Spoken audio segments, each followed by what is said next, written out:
नमस्कार दोस्तों, target with SDM में आप सभी का स्वागत है। आज हम लोग देख रहे हैं राष्ट्रीय मानवाधिकार आयोग के संबंध में। आज हम लोग समझने का प्रयास करेंगे राष्ट्रीय मानवाधिकार आयोग क्या है। तो सबसे पहले देखते हैं राष्ट्रीय मानवाधिकार आयोग को। तो यहाँ पर लिखा हुआ राष्ट्रीय मानवाधिकार आयोग national human rights commission NHRC, national human rights commission इसे बोला जा सकता है। तो यहाँ से सीधा एक प्रश्न बनेगा, NHRC का पूरा नाम क्या होता है? तो आप बता सकते हैं नेशनल ह्यूमन राइट्स कमीशन इसका पूरा नाम होता है। तो राष्ट्रीय मानवाधिकार आयोग जो है यह एक सांविधिक मतलब क्या, संवैधानिक नहीं, सांविधिक मतलब क्या, कानूनी यह निकाय है। राष्ट्रीय मानवाधिकार आयोग कैसा निकाय है? तो सांविधिक निकाय है यह। क्या यह संवैधानिक निकाय है? तो हम बोलेंगे नहीं। संवैधानिक निकाय का मतलब यहाँ पर यह हुआ कि इसकी चर्चा संविधान में किया गया हो, मतलब क्या, इसकी चर्चा किसी अनुच्छेद में किया गया हो, किसी भाग में किया गया हो, तो वह हो जाएगा संवैधानिक। जैसे लोक सेवा आयोग, यूनियन पब्लिक सर्विस कमीशन, यह एक संवैधानिक निकाय है। निर्वाचन आयोग यह एक संवैधानिक निकाय है। नियंत्रक एवं महालेखा परीक्षक यह एक संवैधानिक आयोग मतलब यह एक संवैधानिक निकाय है। महाधिवक्ता यह एक संवैधानिक निकाय है। Akhil Bharatiya public service commission यह एक संवैधानिक निकाय है। राज्य पब्लिक सर्विस कमीशन यह एक संवैधानिक निकाय है। लेकिन राष्ट्रीय मानवाधिकार आयोग यह संवैधानिक ना होकर यह एक सांविधिक निकाय है। इसका गठन संसद में पारित अधिनियम के अंतर्गत हुआ था। मतलब क्या, इसका जो गठन है संसद के द्वारा बनाए गए कानून के अंतर्गत इसका गठन किया गया था। कानून के अंतर्गत इसका गठन किया गया था, जिसका नाम मानवाधिकार संरक्षण अधिनियम 1993 था। कौन सा कानून था? तो मानवाधिकार संरक्षण अधिनियम 1993 के तहत इसका गठन किया गया था। आप यहाँ से यह भी याद रखेंगे। यह आयोग देश में मानवाधिकारों का प्रहरी कहलाता है। यह आयोग क्या है? तो देश में मानवाधिकार का प्रहरी के रूप में यह कार्य करता। संविधान द्वारा निश्चित या अंतर्राष्ट्रीय संधियों में निर्मित और भारत में न्यायालय द्वारा बताए गए जीवन की स्वतंत्रता, क्षमता और व्यक्तिगत मर्यादा से संबंधित अधिकार को देखने का यह काम करता है। यदि कोई इन सारी बातों का यदि कहीं उल्लंघन होता है तो मानवाधिकार आयोग इस पर अपना कार्य करती है। यह भी आप लोग याद रखेंगे। तो मानवाधिकार आयोग की स्थापना कब हुई? तो मानवाधिकार आयोग की स्थापना 1993 में हुई। आप यहाँ से यह भी याद रखेंगे। मानवाधिकार आयोग का मुख्यालय कहाँ है? तो मानवाधिकार आयोग का मुख्यालय नई दिल्ली में स्थित है। आप यहाँ से यह भी याद रखेंगे। यह एक कैसी संस्था है? तो यह एक विधिक स्वायत्त संस्था है। आप यहाँ से यह भी याद रखेंगे। आयोग जो है यह एक बहुसदस्यीय निकाय है, जिसमें एक अध्यक्ष प्लस 4 सदस्य होते हैं। आयोग का अध्यक्ष भारत का कोई भी सेवानिवृत्त मुख्य न्यायाधीश होना चाहिए। एक सदस्य उच्चतम न्यायालय में कार्यरत अथवा सेवानिवृत्त न्यायाधीश होगा।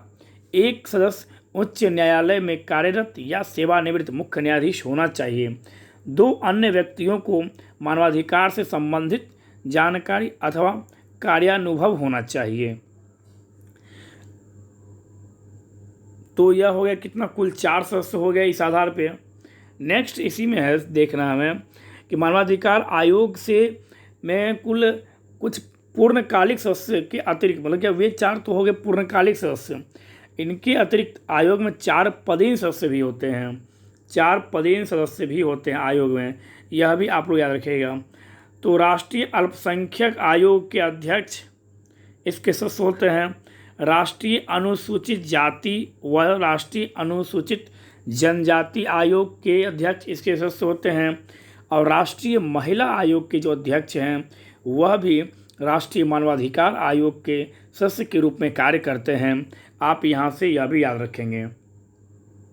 जाति, लिंग, राष्ट्रीयता, भाषा, धर्म या किसी अन्य आधार पर भेदभाव किए बिना सबको मानवाधिकार प्राप्त है। देखिए, मानव अधिकार और मूल अधिकार दोनों अंतर है।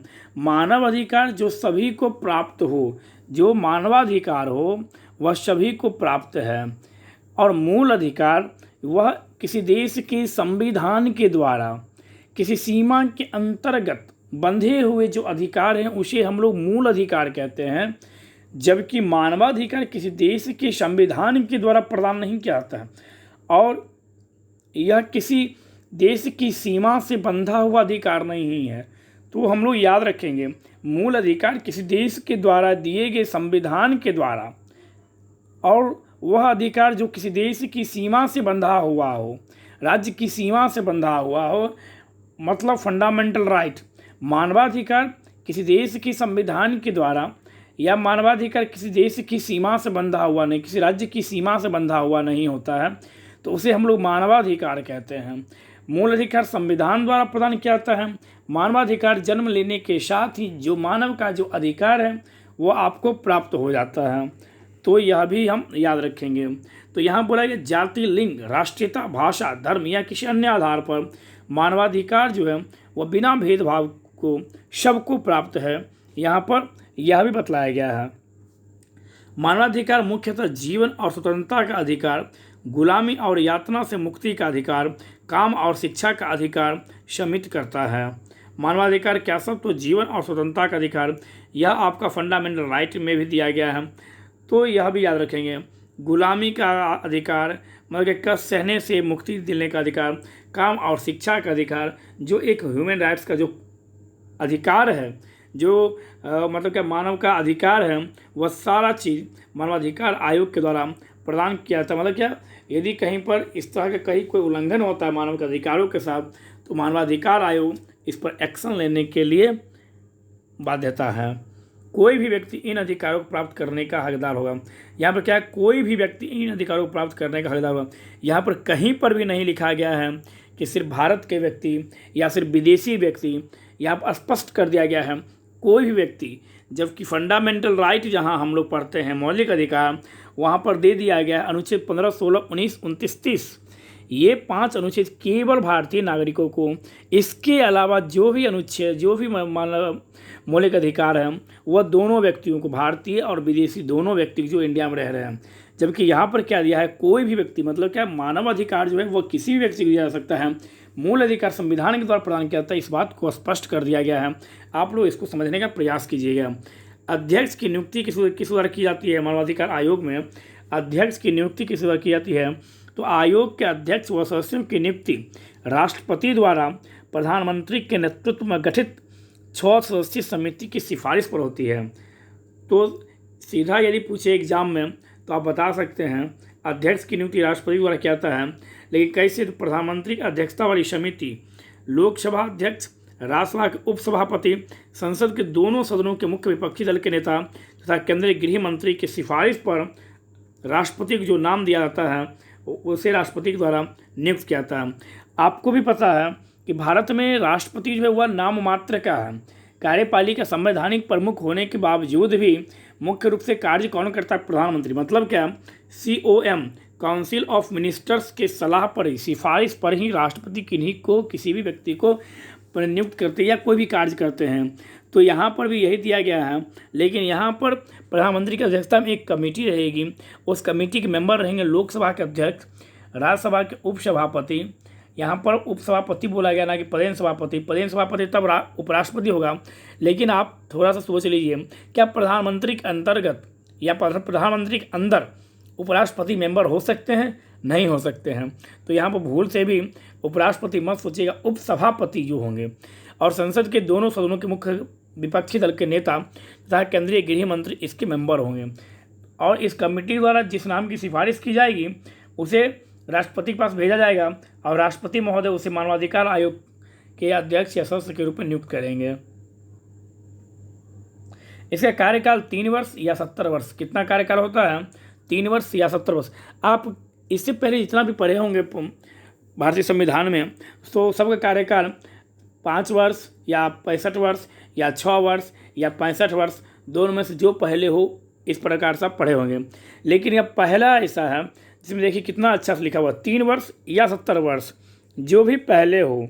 यहाँ पर देखिए सबसे अलग भी है, यहाँ पर जो भी पहले हो, तो यह आप याद रखिएगा। कितना इसका कार्यकाल होता है? 3 वर्ष या 70 वर्ष। इसका कार्यकाल 5 वर्ष तो आपसे पूछेगा कि आयोग के अध्यक्ष व सदस्यों का कार्यकाल कितना होता है, तो आप बोलिएगा 3 वर्ष या 70 वर्ष, जो भी पहले हो। पहले था या 5 वर्ष, लेकिन नया संशोधन किया गया है, इसके तहत कार्यकाल घटाकर 3 वर्ष या 70 वर्ष कर दिया गया है। यह भी आप लोग याद रखेंगे। कार्यकाल के पश्चात आयोग के अध्यक्ष व सदस्य केंद्र सरकार अथवा राज्य सरकार में किसी भी पद के लिए योग्य नहीं होंगे। कहने का मतलब यहाँ पर यह है कि इन पद से यदि वो रिटायर होते हैं तो इसके बाद वो इन मतलब सरकार के किसी भी आयोग या सरकार के किसी भी सरकारी पद के लिए योग्य नहीं होंगे। यहाँ पर यह भी दर्शा दिया गया है, संविधान में इस बात का भी चर्चा कर दिया गया है। राष्ट्रपति अध्यक्ष व सदस्यों को उनके पद से किसी भी समय यदि चाहे तो हटा सकता है, यह भी याद रखेंगे। जैसे यदि वो दिवालिया हो जाए, कभी पूछ दिया आपसे कि राष्ट्रीय मानवाधिकार आयोग के अध्यक्षों को या सदस्यों को किस प्रकार से हटाया जा सकता है, तो आप बता सकते हैं फर्स्ट कंडीशन यदि हो तो पहला कंडीशन आप बता सकते हैं यदि वह दिवालिया हो जाए। दूसरा कंडीशन यदि वह अपने कार्यकाल के दौरान अपने कार्य क्षेत्र से बाहर किसी प्रदत्त मतलब क्या किसी प्रकार का रोजगार में संलिप्त हो तो इस कंडीशन में भी उसे हटाया जा सकता है। या वह मानसिक व शारीरिक कारणों से कार्य करने में अक्षम हो, मतलब क्या अक्षमता हो जाए उसके पास मानसिक कारण या शारीरिक कारण से, तो इस कंडीशन में भी उसे उसके पद से हटाया जा सकता है। या वह न्यायालय द्वारा किसी अपराध का दोषी में सजा याफ्ता हो, मतलब क्या सजा पा चुका हो या वह सजा याफ्ता हो। तो यहाँ पर यह याद रखेंगे 3-4 बातें। जो राष्ट्रीय मानवाधिकार आयोग के अध्यक्ष व सदस्यों को किन प्रकार मतलब क्या किस प्रकार से हटाया जा सकता है उनके पद पर रहते हुए, तो हम बोल सकते हैं पहला दिवालिया हो जाने पर, अपने कार्यकाल के दौरान अपने कार्य क्षेत्र से बाहर किसी भी बिजनेस में लगे होने के कारण संलिप्त होने के कारण, या मानसिक और शारीरिक रूप से अक्षम में होने के कारण, या मानसिक रूप से अस्वस्थ या सक्षम न्यायालय ऐसी घोषणा करे जो नहीं अब यह इनका शरीर जो है कामयाबी नहीं है मतलब क्या काम करने योग्य नहीं है, या न्यायालय द्वारा या किसी न्यायालय द्वारा वह किसी अपराध में दोषी में सजा याफ्ता हो, तो इन 4-5 आधारों पर उनके कार्यकाल के दौरान भी उनके अध्यक्ष व उनके सदस्यों को राष्ट्रपति के द्वारा पद से हटाया जा सकता है, या राष्ट्रपति अध्यक्ष तथा किसी भी सदस्य को उसके दुराचरण या अक्षमता के कारण भी पद से हटा सकता है। हालांकि इस कंडीशन मतलब क्या इस स्थिति में राष्ट्रपति इस विषय को उच्चतम न्यायालय में जांच के लिए सौंपेगा। यह जो कंडीशन होगा हटाने का, डायरेक्ट राष्ट्रपति नहीं हटा सकते हैं, इसके लिए राष्ट्रपति उच्चतम न्यायालय में जांच के लिए सौंपेगा। और यदि जांच के उपरांत उच्चतम न्यायालय इन आरोपों को लगा जो 4-5 आरोप जो लगाया गया मतलब जैसे असमर्थ हो ये वो, तो इन आधारों पर यदि जांच सही पाया गया है तो इन आरोपों के आधार पर राष्ट्रपति न्यायालय की सलाह पर सदस्यों व अध्यक्षों को उनके पद से हटा सकता है। आप यहाँ से यह भी याद रखेंगे। आयोग के अध्यक्ष व सदस्यों के वेतन भत्तों व अन्य सेवा शर्तों का निर्धारण केंद्रीय सरकार द्वारा किया जाता है। किसके द्वारा किया जाता है? तो केंद्रीय सरकार के द्वारा किया जाता है। आप यहाँ से यह भी याद रखें। परंतु नियुक्ति के उपरांत उनमें अलाभकारी, कहने का मतलब यह है कि पद पे रहते हुए उनके वेतन में किसी भी प्रकार का परिवर्तन किया जा सकता है। आप यहाँ पर भूल से भी ऐसा नहीं कहिएगा कि नहीं किया जा सकता है। संविधान में एक एक बात को ध्यान रख के आपको पढ़ना होता है। यदि आप बोलते हैं कि उनके पद पे रहते हुए उनके वेतन में किसी भी प्रकार का परिवर्तन नहीं किया जा सकता है, तो आपका आंसर यहाँ पर गलत हो जाएगा। आप यहाँ पर बल्कि यह बोलिए कि उनके पद पे रहते हुए उनके वेतन में किसी भी प्रकार का हानिकारक परिवर्तन नहीं किया जा सकता है। मतलब क्या, घटाया नहीं जा सकता है, लेकिन बढ़ाया तो जा सकता है। ऐसा तो नहीं कि वेतन बढ़ाने के लिए उनके पद को समाप्त करना होगा फिर या कुछ अमेंडमेंट करना होगा। तो यह याद रखेंगे। हम लोग बोलचाल में जल्दीबाजी में बोल देते हैं कि उनके पद पर रहते हुए उनके वेतन में किसी भी प्रकार का परिवर्तन नहीं किया जाएगा, जबकि यह गलत आंसर है। उनके पद पर रहते हुए उनके वेतन में हानिकारक परिवर्तन नहीं किया जाएगा। आप यहाँ से यह याद रखेंगे। देखते हैं आगे। यह पुनर्नियुक्त के पात्र होंगे। मतलब क्या, इन्हें पुनर्नियुक्त भी मतलब क्या, इन्हें दोबारा भी इनके पद पर नियुक्त किया जा सकता है उसी आयोग में। यह भी हम लोग याद रखेंगे। इन पूर्णकालिक सदस्यों में से कम एक महिला सदस्य होना आवश्यक है, यह याद रखिएगा। चाहे वो राष्ट्रीय अनुसूचित जाति आयोग का हो, चाहे वो राष्ट्रीय अल्पसंख्यक आयोग का हो, चाहे वो राष्ट्रीय अनुसूचित जनजाति आयोग का हो, चाहे वो राष्ट्रीय महिला आयोग का अध्यक्ष हो। मतलब क्या इनमें से किसी भी आयोग का अध्यक्ष एक महिला है तो उसी सदस्य होना जरूरी है। मतलब एक महिला को इसमें मेंबर होना अनिवार्य है, यह भी मतलब कि आवश्यक है, यह भी आप याद रख सकते हैं यहाँ से।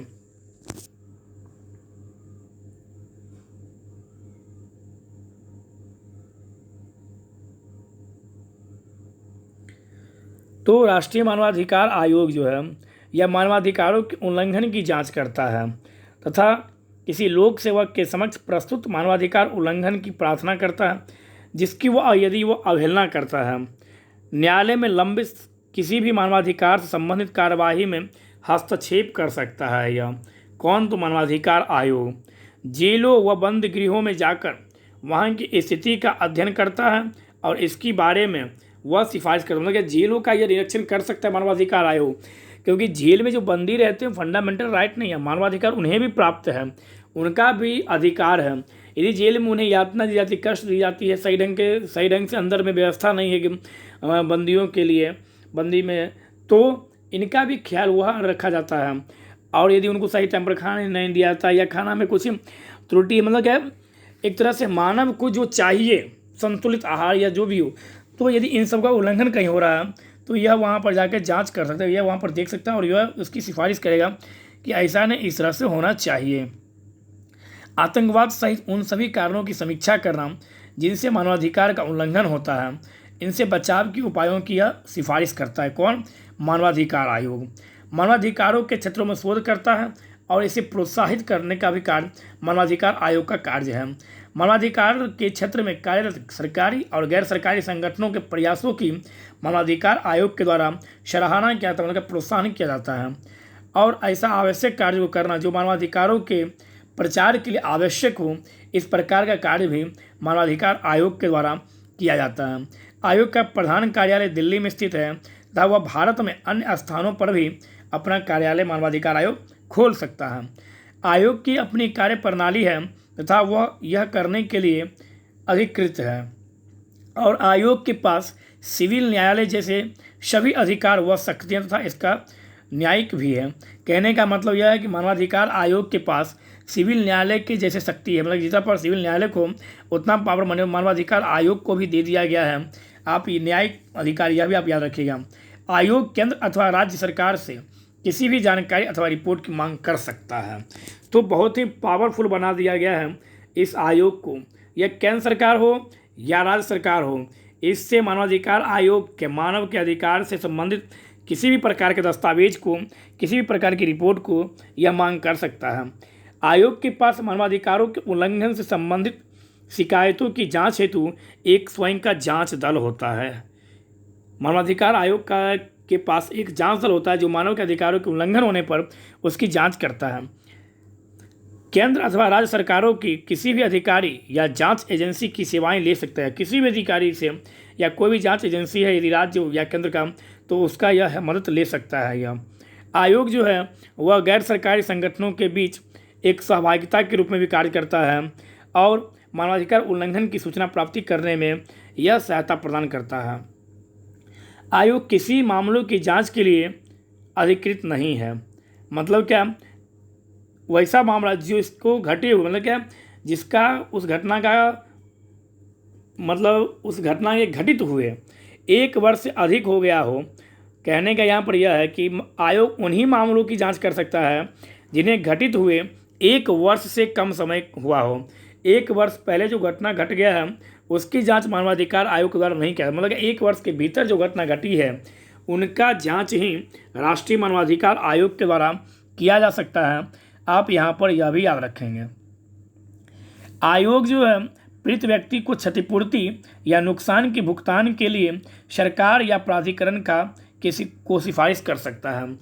राष्ट्रीय मानवाधिकार आयोग जो है यदि कोई पीड़ित व्यक्ति है तो उसको जो क्षतिपूर्ति हुआ या नुकसान जो हुआ है उसके भुगतान के लिए मानवाधिकार आयोग केंद्र सरकारी या राज्य सरकार से या जो NGO या जो संगठन है उसके द्वारा उसको उसकी क्षतिपूर्ति दिलवाने के लिए सिफारिश कर सकता है। राष्ट्रीय मानवाधिकार आयोग लोक सेवक के विरुद्ध बंदीकरण हेतु कार्यवाही प्रारंभ करने के लिए संबंधित सरकार या जो अधिकारी हैं जिन्हें ऑथोराइज किया गया है उन्हें सिफारिश कर सकता है यदि कोई दोषी व्यक्ति है तो। आयोग सरकार या ऑथोराइज्ड ऑफिसर को पीड़ित व्यक्ति को तत्काल अंतरिम सहायता प्रदान करने की सिफारिश भी कर सकता है। यह भी आयोग का प्रमुख कार्य है। तो आप यहाँ से यह याद कर सकते हैं कि आयोग अपने अधिकारों का पूर्ण रूप से प्रयोग करता है और कोई भी सरकार इसकी सिफारिशों को नकार नहीं सकती है। सशस्त्र बल के सदस्य द्वारा किए गए मानवाधिकार उल्लंघन के मामले में आयोग की भूमिका, शक्तियाँ व न्यायिकता सीमित होती है। मतलब क्या मिलिट्रियन के द्वारा जो मिलिट्री मतलब थल सेना, जल सेना, वायु सेना मतलब क्या सशस्त्र बलों के द्वारा जो कुछ किया जाता है तो उस मामले में इनकी भूमिका जो है वह शक्ति या जो न्यायिक शक्ति है यह सीमित होती है। यह भी आप याद रखेंगे। आयोग केंद्र सरकार से रिपोर्ट प्राप्त कर अपनी सलाह दे सकता है। केंद्र सरकार को 3 महीने के भीतर आयोग की सिफारिश पर की गई कार्यवाही के बारे में बताना होगा। केंद्र सरकार को बताना होगा। आयोग अपनी वार्षिक अथवा विशेष रिपोर्ट केंद्र सरकार व संबंधित राज्य सरकार को भेजता है। आपसे यहाँ पर पूछ सकता है प्रश्न कि आयोग अपनी वार्षिक रिपोर्ट किसे भेजता है। ऑप्शन देगा राष्ट्रपति, उपराष्ट्रपति, लोकसभा और ऑप्शन डी में देगा केंद्र सरकार। तो आपका आंसर यहाँ पर होगा केंद्र सरकार। लेकिन हम लोग जल्दीबाजी में क्या करते हैं, राष्ट्रपति। तो यह अपना रिपोर्ट केंद्र सरकार को देता है और यह संबंधित राज्यों को, राज्य सरकारों को देता है और इस रिपोर्ट से संबंधित जो बात उसे विधायिका के समक्ष रखा जाता है और साथ ही वे विवरण भी होते हैं जिसमें आयोग द्वारा की गई सिफारिशों पर की गई कार्यवाही का उल्लेख होता है और यदि किसी सिफारिशों को न मानने के कारणों का भी उल्लेख होता है तो यह भी इस रिपोर्ट में रहता है। यह भी आप लोग याद रखिएगा। आयोग ने मतलब राष्ट्रीय मानवाधिकार आयोग ने मानवाधिकार संबंधी अनेक विषय अपने हाथ में ले लिए, मतलब क्या अपने ऊपर ले लिए हैं। जैसे बंधुआ मजदूरी की समाप्ति करना राष्ट्रीय मानवाधिकार आयोग का कार्य है। रांची, आगरा और ग्वालियर में मानसिक अस्पतालों का संचालन करना राष्ट्रीय मानवाधिकार आयोग। आगरा स्थित सरकारी सुरक्षा गृह महिला का संचालन करना। भोजन का अधिकार से संबंधित मुद्दा राष्ट्रीय मानवाधिकार आयोग का मुद्दा है। बाल श्रम की समाप्ति करना राष्ट्रीय मानवाधिकार आयोग का मुद्दा है। महिला एवं बच्चों का अवैध व्यापार करना, लैंगिक संवेदीकरण के लिए न्यायपालिका के लिए नियम बनाना, यह भी राष्ट्रीय मानवाधिकार आयोग का काम है। मातृत्व, रक्तलपता तथा मानवाधिकार आयोग का यह भी काम है। वृंदावन स्थित महिलाओं का पुनर्वास करना, यह भी मानवाधिकार आयोग का कार्य है। रेलगाड़ियों में महिला यात्रियों का उत्पीड़न करना, मतलब उत्पीड़न जो होता है इस पर भी कार्रवाई करने के लिए राष्ट्रीय मानवाधिकार आयोग है। हाथ से मैला साफ करने की प्रथा का अंत करना राष्ट्रीय मानवाधिकार आयोग। मतलब इन सभी कामों को निष्पादन कौन कर सकता है, तो राष्ट्रीय मानवाधिकार आयोग। आप यहाँ से यह याद रखिएगा कुछ यह प्रमुख कार्य राष्ट्रीय मानवाधिकार आयोग के संबंध में। तो यहाँ पर सीधा लिखा गया है मानवाधिकार आयोग का कार्य के बारे में। मानव अधिकार के उल्लंघन की स्थिति में सरकार को अवगत कराना और उनकी रक्षा करना ही राष्ट्रीय NHRC का मुख्य कार्य है। तो एक लाइन में आप बोल सकते हैं मानवाधिकारों के उल्लंघन की स्थिति में सरकार को अवगत कराना और उनकी रक्षा करना ही NHRC का काम है। तो जब पूछे NHRC का स्थापना 1993 क्या एक संवैधानिक निकाय है? जी नहीं, यह एक सांविधिक निकाय मतलब कानून के द्वारा बनाया गया 1993 में। इसकी मुख्यालय कहाँ है? तो इसका मुख्यालय नई दिल्ली में है। इसका कार्य क्या है? तो मानव के अधिकारों की रक्षा करना और इसके सदस्यों या इसके अध्यक्ष कार्यकाल कितना होता है? 3 वर्ष या 70 वर्ष। 5 वर्ष हम नहीं बोलेंगे, या याद रखें 3 वर्ष या 70 वर्ष, जो भी पहले हो यह होगा। आयोग के अध्यक्ष व सदस्यों की नियुक्ति किस प्रकार होती है? राष्ट्रपति द्वारा। लेकिन कैसे? तो आप बोलिएगा प्रधानमंत्री के नेतृत्व में जो गठित एक समिति होती है, 6 सदस्यीय समिति होती है।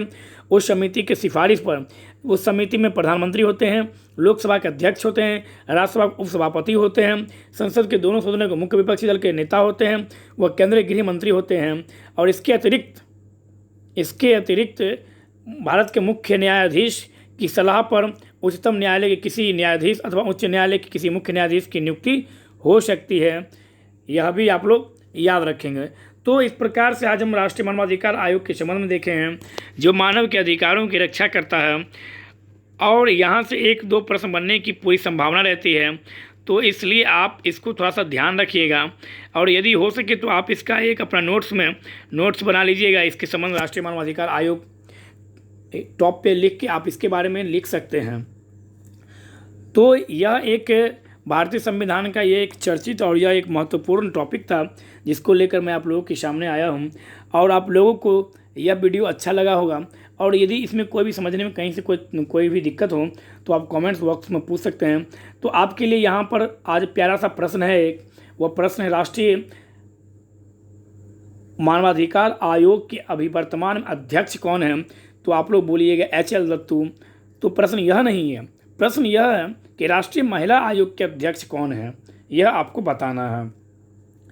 तो इससे क्या होगा, आप थोड़ा सा राष्ट्रीय मानव महिला आयोग, राष्ट्रीय अल्पसंख्यक आयोग, राष्ट्रीय अनुसूचित जाति व जनजाति आयोग, इन सभी के अध्यक्ष का नाम आज आप लोग देख लीजिएगा और आप लोग कमेंट्स बॉक्स में इनका आंसर दीजिएगा। इससे क्या होगा, तो आपको इन सभी आयोग के अध्यक्षों के बारे में कौन है वर्तमान में यह पता चल जाएगा। और यहाँ से करंट से भी यदि वो कोरिलेट करके पूछ सकता है जो फलाने आयोग का अध्यक्ष कौन है, तो आप बता सकते हैं। और आप जवाब देने का अधिक से अधिक क्वेश्चन का प्रयास कीजिए। इससे क्या होगा, आपके अपने अंदर आत्मविश्वास जगेगा। बड़ों का सम्मान कीजिए, छोटों को प्यार कीजिए। धन्यवाद।